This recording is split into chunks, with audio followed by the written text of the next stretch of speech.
नमस्कार, आप देख रहे हैं हर खबर और मैं हूं आपके साथ जागृति। तो चलिए बुलेटिन की शुरुआत करते हैं इस वक्त की बड़ी खबर के साथ। इस वक्त की बड़ी खबर हम आपको बता रहे हैं चंडीगढ़ से, जहां 3 बजे सीएम करेंगे बैठक। वहीं बाढ़ नियंत्रण बोर्ड अधिकारियों के साथ ये बैठक करेंगे। वहीं सीएम आवास में होगी अधिकारियों के साथ चर्चा। तो ये बड़ी और अहम जानकारी हम आपको दे रहे हैं चंडीगढ़ से, जहां 3 बजे सीएम आज बाढ़ नियंत्रण बोर्ड अधिकारियों के साथ बैठक करेंगे। वहीं सीएम आवास पर अधिकारियों के साथ चर्चा भी करेंगे। तो ये बड़ी खबर हम आपको दे रहे हैं चंडीगढ़ से, जहां 3 बजे आज सीएम बैठक करेंगे। वहीं बाढ़ नियंत्रण बोर्ड अधिकारियों के साथ ये बैठक होने वाली। आपको बता दें कि ये बैठक सीएम आवास में होगी, जहां अधिकारियों के साथ चर्चा की जाएगी। तो आज 3 बजे सीएम बाढ़ नियंत्रण बोर्ड अधिकारियों के साथ बैठक करेंगे। वहीं ये बैठक सीएम आवास में होगी। और इसी के साथ रुक कर लेते हैं अगली बड़ी खबर का, जहां आज राष्ट्रीय बालिका दिवस मनाया जा रहा है। वहीं सीएम मनोहर ने ट्वीट कर इसकी शुभकामनाएं दी हैं। वहीं उन्होंने कहा कि बेहतर समाज के निर्माण का संकल्प ले। तो आज राष्ट्रीय बालिका दिवस है। इसी उपलक्ष्य पर सीएम मनोहर ने ट्वीट कर शुभकामनाएं दी है। साथ ही उन्होंने कहा कि बेहतर समाज के निर्माण का संकल्प ले। तो राष्ट्रीय बालिका दिवस के अवसर पर आज सीएम मनोहर ने ट्वीट कर शुभकामनाएं दी हैं। साथ ही उन्होंने यह भी कहा कि बेहतर समाज के निर्माण का संकल्प लें। तो सीएम मनोहर लाल ने आज ट्वीट कर राष्ट्रीय बालिका दिवस की शुभकामनाएं दी हैं।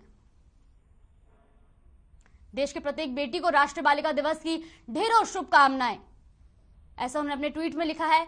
जहां उन्होंने कहा, आइए राष्ट्रीय बालिका दिवस के अवसर पर हम बेटियों को सशक्त बनाने की कोशिश करें और निर्माण का संकल्प लें।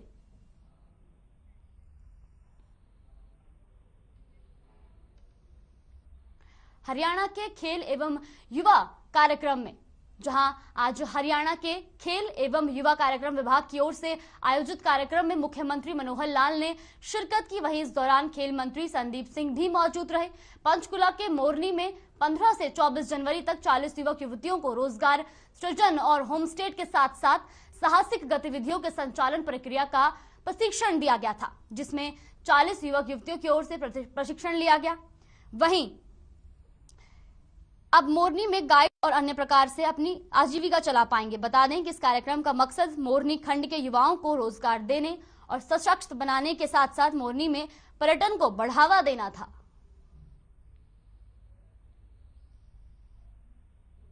तो आज हरियाणा खेल एवं युवा कार्यक्रम विभाग की ओर से कार्यक्रम में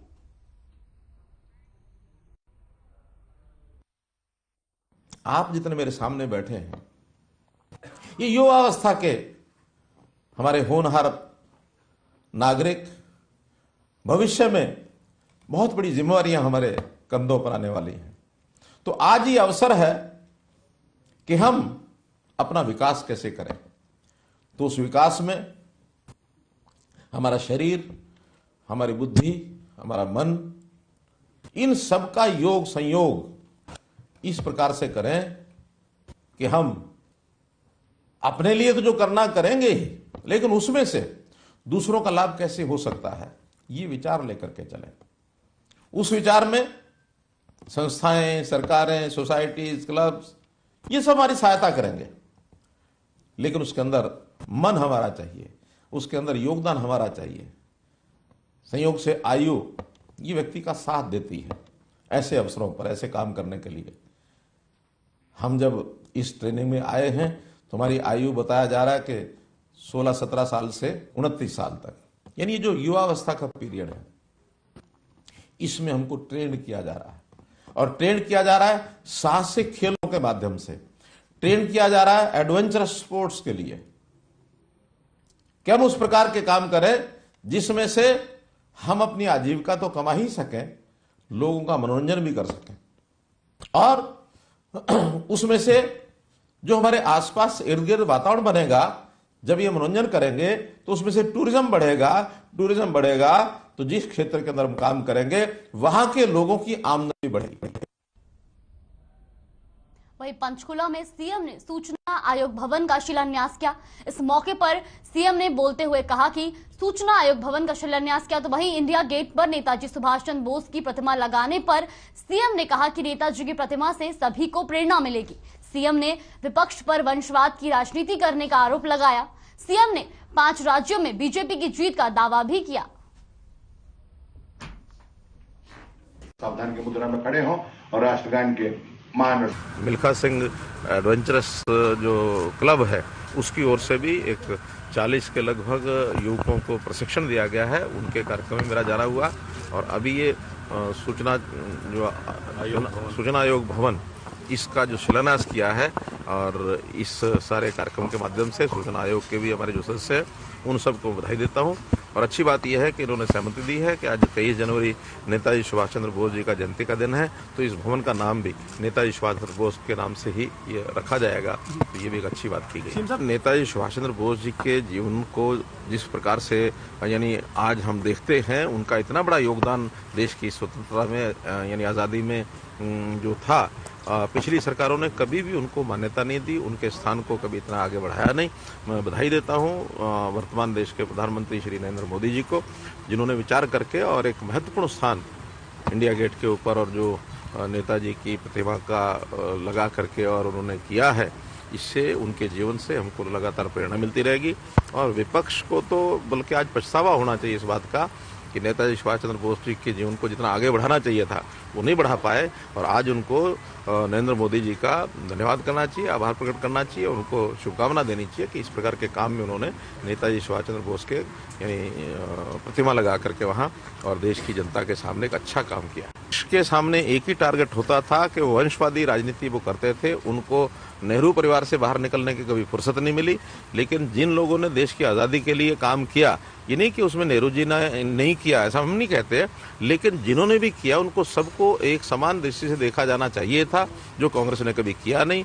वो एक ही मार्ग पर चलते रहे, लेकिन आज सबको समान एक स्थान प्रतिनिधित्व जिस प्रकार से मिल रहा है, और यही वास्तव में आगे आने वाली पीढ़ी को देश के इतिहास के बारे में सही चित्रण करके जो बताया जा रहा है, यही उचित है। और अब उनको जो नेहरू परिवार की भक्ति को जो करते हुए इतना समय हो गया, जिस कारण से उनको नुकसान भी हुआ है। आज कांग्रेस अगर इस मार्ग पर चल रही है तो इसी कारण से उनको नुकसान हुआ रहा है। अभी भी अगर लोकतांत्रिक तरीके से आगे बढ़ती है कांग्रेस, तो एक मजबूत विपक्ष के नाते लगातार बनी रहेगी। मैं मानता हूं कि देश में अब जिस प्रकार से भारतीय जनता पार्टी को आगे बढ़ने का लगातार सिलसिला जारी है, वो आगे भी लगातार जारी रहेगा। और इन सब जगह पर कई जगह पर तो भारतीय जनता पार्टी स्पष्ट सरकार ही बनाने वाली है, और कुछ जगह पर अभी स्थिति और स्पष्ट होगी जैसे चुनाव आगे बढ़ेगा। लेकिन भारतीय जनता पार्टी का पहले से और अधिक जो स्थान है वो बनेगा इन 5 राज्यों को। तो वहीं दिल्ली समेत एनसीआर में ठंड का कहर लगातार जारी है। सुबह के समय कई इलाकों में कोहरे की वजह से विजिबिलिटी काफी कम रही। सोनीपत में भी ठंड और कोहरे का असर देखने को मिला। ठंड और कोहरे की वजह से लोगों को काफी परेशानियों का सामना करना पड़ा। गाड़ियों की भी रफ्तार काफी धीमी हो गई। वहीं वाहन चालकों को सड़कों पर फॉग लाइट का इस्तेमाल करना पड़ा। वहीं धुंध के चलते हाईवे पर भी जाम की स्थिति बनी रही।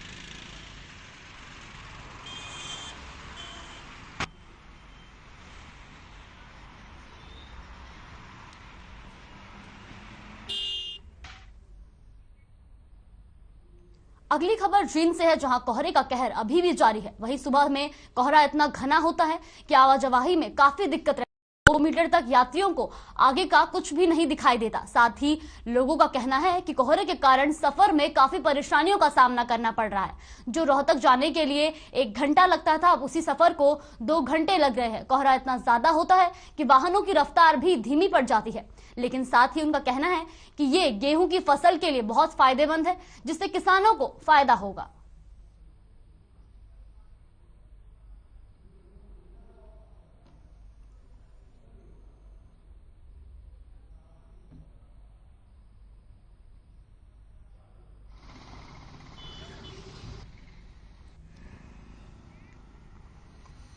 अगली खबर करनाल से है, जहां पुराना बस स्टैंड के पास एक जमीनी विवाद को लेकर 2 गुटों में झगड़ा हो गया। दरअसल बस स्टैंड पर एक मिठाई की बड़ी दुकान है, जिसको लेकर 2 भाइयों के बेटों में विवाद चल रहा था।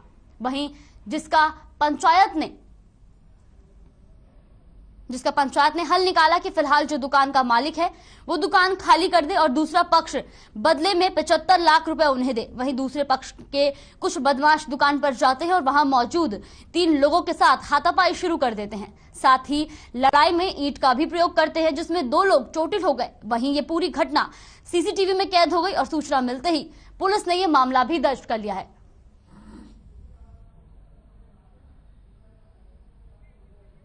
तो ये तस्वीरें आप देख सकते हैं जहां पुराना बस स्टैंड के पास एक जमीनी विवाद को लेकर 2 गुटों में झगड़ा हो गया।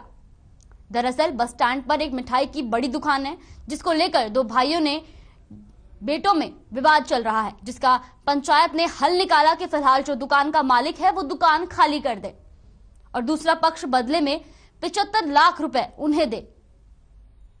वहीं इसी बीच दूसरे पक्ष के कुछ बदमाश दुकान पर आते हैं और वहां मौजूद 3 लोगों के साथ हाथापाई शुरू कर देते हैं।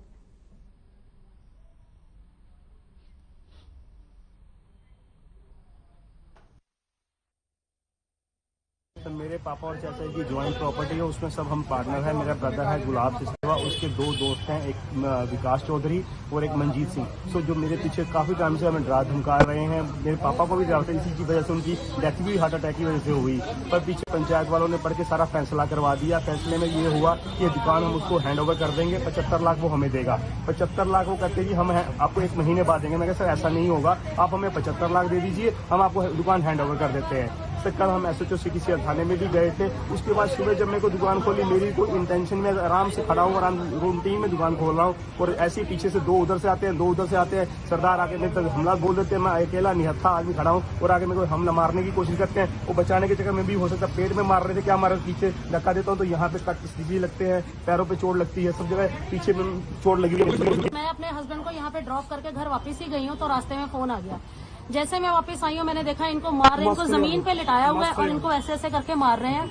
उस सरदार से मैंने बचाने की कोशिश की तो उसने मुझे भी धक्का मारा। ये देखो मेरी उंगली कितनी स्वेलिंग रही, मेरी उंगली टेढ़ी हो गई उस टाइम की। बाइक लगी मेरी टांग पे इतनी जोर से। हमारी दादी माँ थे, उन्होंने भी बचाने शुरू कोशिश की लेकिन उनको भी धक्का मार कर उन्होंने नीचे फेंक दिया। सरदार है ना वो दुनिया की टांग मारो, सरदार ने भी नहीं मारा। ਇੱਥੇ ਖੜਾ ਇੱਥੇ ਇਹਨੂੰ ਸੁੱਟਿਆ ਸੀ। ਮੈਂ ਭੱਜ ਗਈ ਪਹਿਲਾਂ ਮੈਂ ਇੱਥੇ ਖੜਾ ਮਾਰ ਕੇ ਚਪੇੜ ਉੱਥੇ ਆਸ ਪਾਣੀ ਤੋਂ ਸੁੱਟਿਆ। ਉੱਥੇ ਮੇਰੀ ਚਪੜਾ ਲੱਗ ਗਿਆ, ਮੈਨੂੰ ਨਹੀਂ ਪਤਾ ਕਿੰਨੇ ਨਹੀਂ ਫੜ ਕੇ ਮਾਰਿਆ। जितने लोग आए हैं ਮੇਰੇ ਤੋਂ ਪਰ ਉਹਦੇ ਪਾਉ ਗਏ ਨੇ। ਮੈਂ ਕੀ ਕਰਾਂ ਤੇ ਪਹਿਲਾਂ ਇਹਨੂੰ ਪ੍ਰੇਮ ਨੂੰ ਮੇਰੇ ਆਉਣ ਤੋਂ ਪਹਿਲਾਂ ਮਾਰ ਦਿਆ। ਇਹਨੂੰ ਪਹਿਲਾਂ ਮਾਰਿਆ, ਮੈਂ ਜਦੋਂ ਨਹੀਂ ਛਡਾਉ ਲੱਗਾ ਇਹਨੂੰ ਫਿਰ ਲੱਤਾਂ ਨੂੰ ਅੱਜ ਮਾਰਿਆ। रुकते एक छोटे से ब्रेक के लिए। ब्रेक के बाद फिर लौटेंगे खबरों के साथ। के बाद स्वागत है आपका। तो चलिए रुक कर लेते हैं अगली खबर की ओर, जहां चरखी दादरी के वार्ड नंबर 14 की बंजारा कॉलोनी में जलभराव होने से बस्ती के लोग काफी परेशान हैं। वहीं लोगों का कहना है कि पानी निकासी न होने से उन्हें कई परेशानियों का सामना करना पड़ रहा है। कॉलोनी में गंदे पानी की निकासी का प्रबंध नहीं होने से गली में ही पानी भर गया है, जिसकी वजह से घरों से निकलना मुश्किल हो गया है। वहीं पानी की निकासी न होने से उनको समस्या आ रही है, साथ ही गंदा पानी भरने से बीमारियां होने का भी खतरा बना हुआ है। लोगों का कहना है कि इसकी शिकायत प्रशासन से कर चुके हैं। अगर प्रशासन इस समस्या पर कोई ध्यान नहीं देता है तो एक बड़ा आंदोलन किया जाएगा, जिसके लिए प्रशासन जिम्मेदार होगा।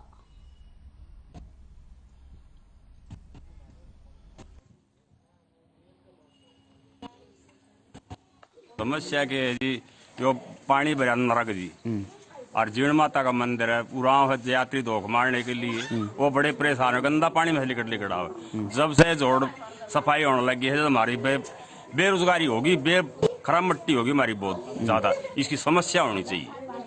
हम सरकार समाधान के लिए आपने जो अधिकारियों के पास गए होंगे, वहाँ से कोई बात उन्होंने कुछ कही, कोई आश्वासन दिया? मोड़ मोड़ कर देंगे जी, पर कोई सुनाई नहीं कर रहे हमारी।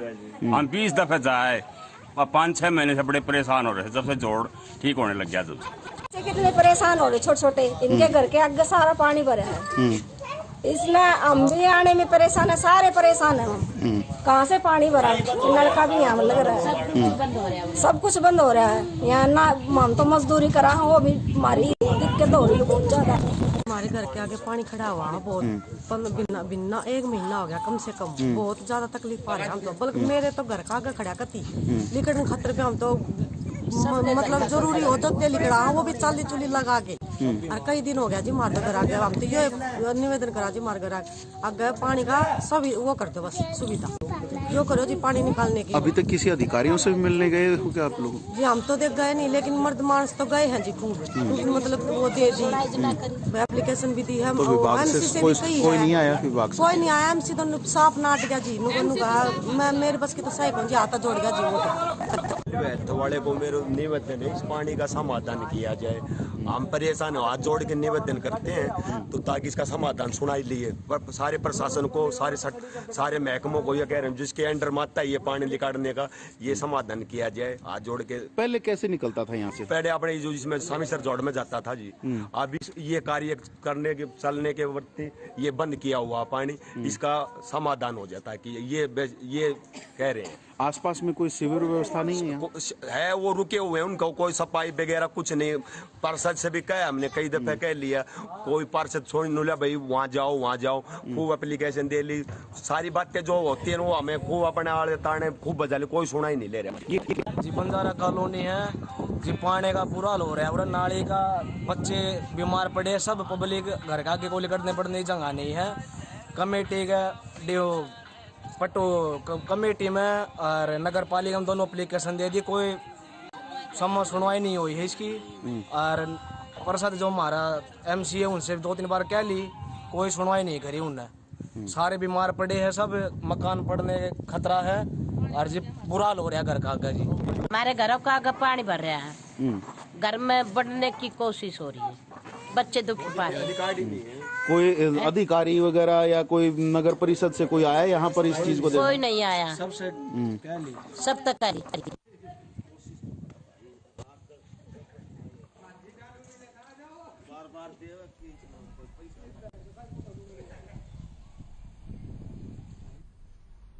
वहीं जींद के बहुचर्चित व्यापारी श्याम सुंदर हत्याकांड मामले में पुलिस ने नागालैंड से 1 लाख के नामी बलजीत पोखरी खेड़ा समेत 2 अन्य आरोपियों को नागालैंड से गिरफ्तार किया। वहीं उनको जींद लाया गया है। बदमाश को कोर्ट में पेश किया गया, जिन्हें 6 दिन की पुलिस रिमांड पर भेज दिया गया है। पुलिस का कहना है कि धर्मेंद्र पहलवान, बलजीत पोखरी और रोशन ने हत्या की साजिश रची थी, जिसके बाद शूटर को हायर किया गया और हत्याकांड को अंजाम दिया गया। इस हत्याकांड में धर्मेंद्र पहलवान समेत 4 आरोपी पहले ही गिरफ्तार किए जा चुके हैं। गौरतलब है कि 23 नवंबर को श्याम सुंदर हत्याकांड को अंजाम दिया गया था। वारदात को उस वक्त अंजाम दिया गया था जब व्यापारी दुकान के बाहर था, तभी बदमाशों ने उस पर ताबड़तोड़ गोलियां बरसा दी।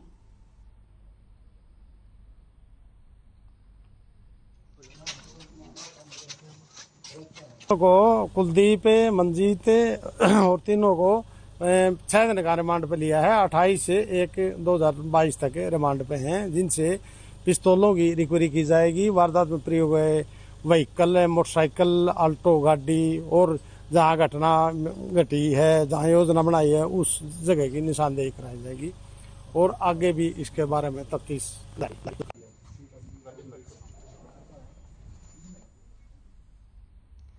वहीं पानीपत के समालखा में दिल दहला देने वाला मामला सामने आया है, जहां एक कलयुगी मां ने अपने पति की मौत के बाद पहले प्रेमी संग संबंध बनाया और फिर प्रेमी की इच्छा के लिए अपनी ही 15 वर्षीय बेटी को प्रेमी के सामने पेश होने के लिए दबाव बनाया।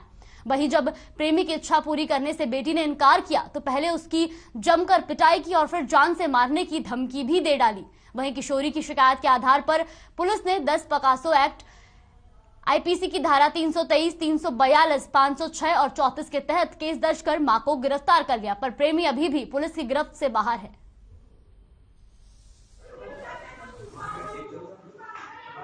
मामला सर मां बेटी का हमारे पास 29 तारीख को दरखास्त प्राप्त हुई थी कि एक लड़की ने एलिगेशन लगाए थे अपनी माँ के ऊपर और उसके आशिक के ऊपर कि जो उसकी माँ आशिक से बात करती है और उसको भी कहती है कि इसके साथ संबंध बनाने के लिए और उस पर छेड़खानी करने के लिए आरोप लगाए थे, जिस संबंध में हमने मुकदमा दर्ज करके उसे जो उसकी मां थी आरोपी उसको आज गिरफ्तार किया है, जिसको पेश किया। मामला बेटा मेरी मम्मी ने मेरे साथ एक आदमी से छेड़छाड़ करवाई थी और वो मेरे ऊपर दबाव डाल देती, इस लड़के से बात करती, इसके साथ गलत संबंध बनाओ, मेरे ऊपर बहुत दबाव डालती है और मैं ऐसे काम नहीं करना चाहती। उस लड़के ने मेरे साथ छेड़छाड़ भी की थी और मेरी मम्मी भी साथ में थी।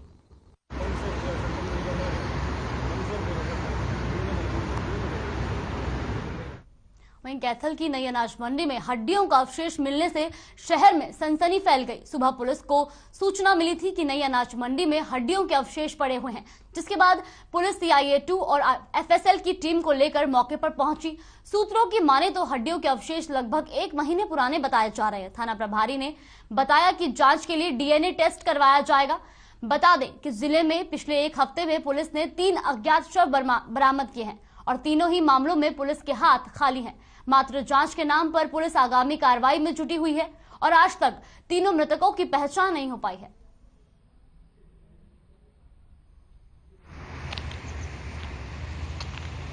तो कैथल की नई अनाज मंडी में हड्डियों का अवशेष मिलने से शहर में सनसनी फैल गई है। मिली थी कि यहाँ मंडी में कोई जो है बॉडी डिस्टर्ब बॉडी पड़ी है, तो यहाँ मौके पे आए, देखा कि कोई काफ़ी पहले की ये बॉडी है, बाकी कंप्लीट बॉडी भी नहीं है, कहीं कहीं कोई हड्डी और कहीं काफ़ी डिकम्पोज ऑफ लग रही है बॉडी। और बाकी इसका लेके FSL टीम, हमारी क्राइम टीम अभी मौके पे आई है और इस बॉडी को कंप्लीट करके और इसको FSL के लिए DNA प्रिजर्व के लिए भेजेंगे।